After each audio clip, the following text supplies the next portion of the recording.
Hey, it's Edward Stevens with the Stevens Group at Reese Nichols, back for part two. In the last part of the video, we were talking about buying a home that has a tenant. And how do you do that? Why would you do that? So go back and watch part one of the video and you can kind of understand the buy side of things. Now we're going to shift gears. We're going to talk about the selling side. So let's say you own a home and you need to sell it, but it's currently rented. There's a number of reasons why this may happen. For example, it could be an investment property that you intentionally bought, most of the people that I am helping right now are not professional investors. So a more common scenario might be that you bought a home, you had a job opportunity that came up across the country and you had to move.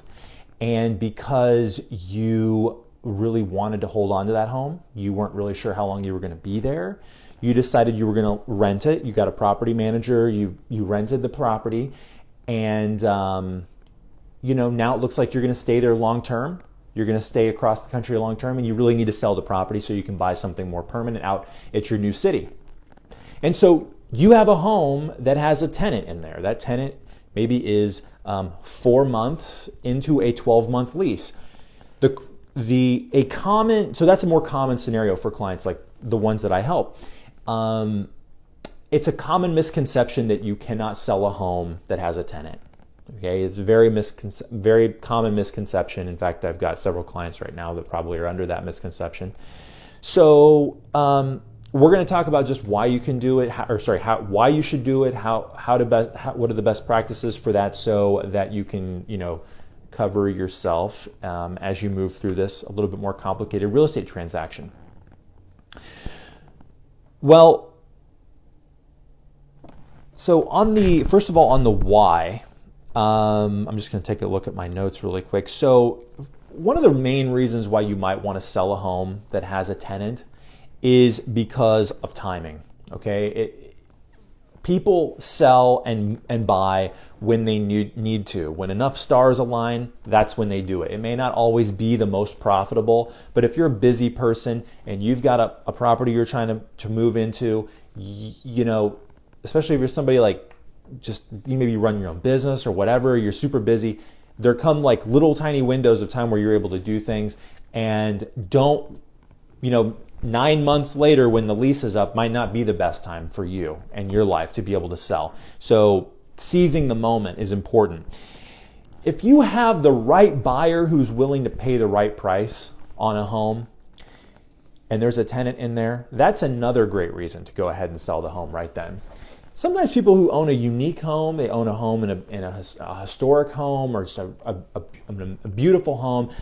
Sometimes these people have people knocking on their doors constantly. Would you sell your home to me? Would you sell your home to me? If somebody's willing to offer you a boatload of money, don't let something as insignificant as a lease get in the way in the way of you making a lot of money on your home sale. We're going to show you just now how to navigate that. What are some of the best practices? The number one most important thing you should be doing as a home seller with a tenant in your home is you want to have clear, honest communication with your tenant. It spooks tenants, it frightens tenants, it freaks tenants out when they find out you're selling your home. It makes tenants believe that they're going to be homeless, and they're not. The lease protects them.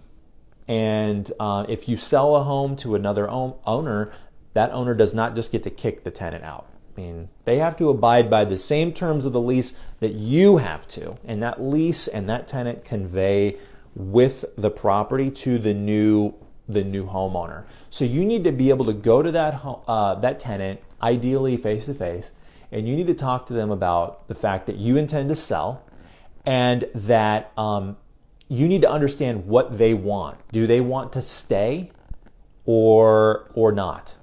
Okay? And you need to make them feel secure and help them understand. I say that not to belittle them, but just because they may a lot of times maybe have never owned a home. They don't maybe have as much real estate experience as you do because you've bought a home or maybe sold a home before. And so you just need to have a little bit of empathy there. The second thing is when you sell a home with a tenant, you should really be conscientious about the number of showings that you have. Be respectful of the fact that although this is your property, you own it, they've made your property into their home.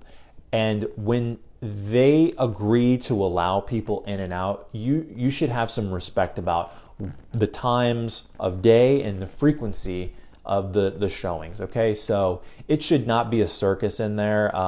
I've seen many instances where they limit the number of number of days that the home is allowed to be shown, and they just say to the tenant, hey, take off between noon and 5 p.m. on Saturday. All of our showings are going to be between noon and 5 p.m. on Saturday, and then you're going to be able to come back home at 5:15 on Saturday, and you won't have to deal with that anymore any other day. It's a very respectful way to be. If you don't do that, then not only are you going to be frustrating your tenant, because the tenant's going to be interrupted by dinner, in the middle of dinner, or maybe they're going to be getting ready for work, and there's these constant showings that are going to be happening, or you're going to be trying to have them happen. But the other thing is it's going to frustrate buyers, because buyers are not going to understand why they're setting up these showings. They're trying to get into the property with their real estate agent and they can't get in. So you're going to frustrate everybody. So better to just get out in front of it and just try to be respectful of your tenant and obviously of the buyers as well. Next, you want to secure that security. You want to get that security deposit into the bank. Sometimes landlords have a tendency to just lose that security deposit.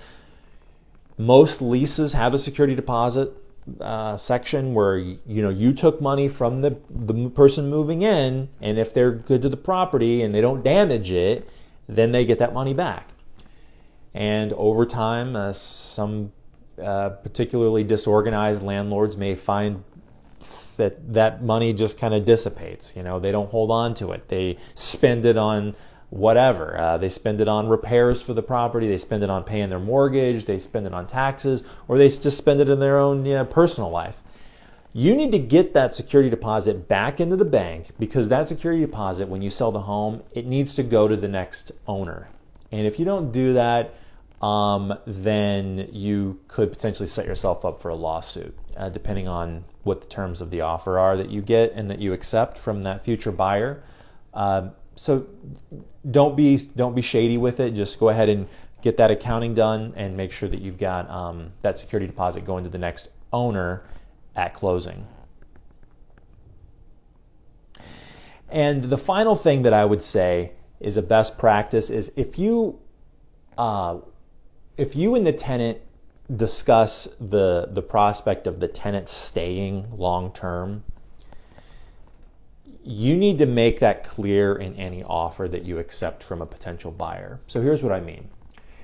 Commonly, let's say you have a home that you want to sell, and there's somebody in there who just absolutely loves the home. They don't want to move, and they weren't really planning to move. Yes, they've got another 4 or 5 months. They got 5 months on their lease, but they were really hoping to renew.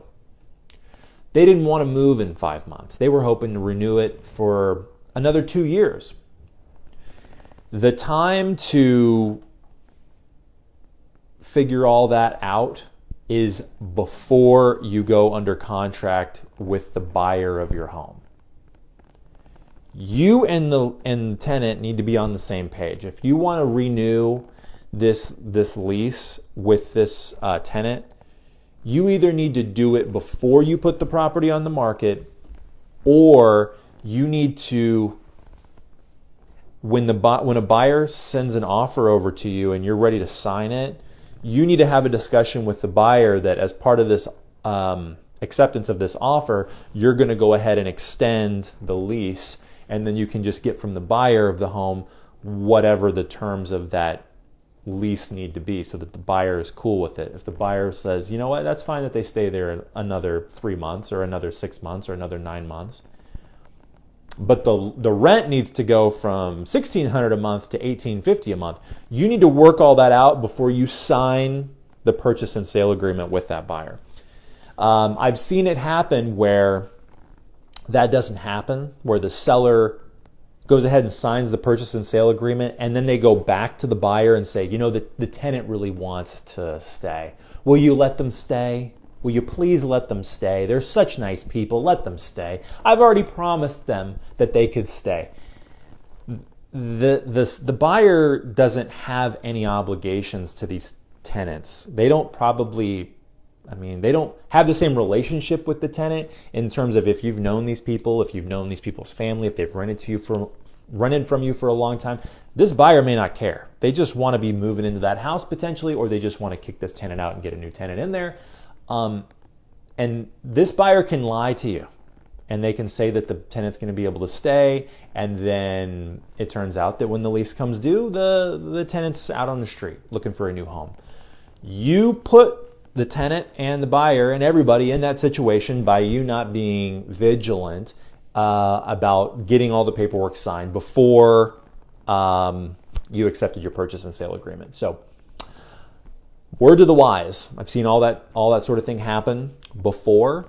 And if you have any other questions about selling your home with a tenant, it's just advised to just shoot me a message. I'd be happy to help. And if you have any other questions about how